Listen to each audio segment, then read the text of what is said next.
Welcome to Tech Tip Tuesday. The Arctic. Beautiful, peaceful, serene. But not so much if you have to drive a stake into the ground. Today we're going to talk about Arctic staking.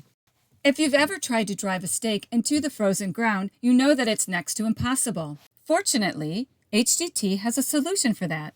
Introducing the HDT Arctic Staking Kit. The kit mainly consists of half-inch steel screw eyes. Simply drill a hole in the soil using the hammer drill and masonry bit from the tool set. Screw in the Arctic stake.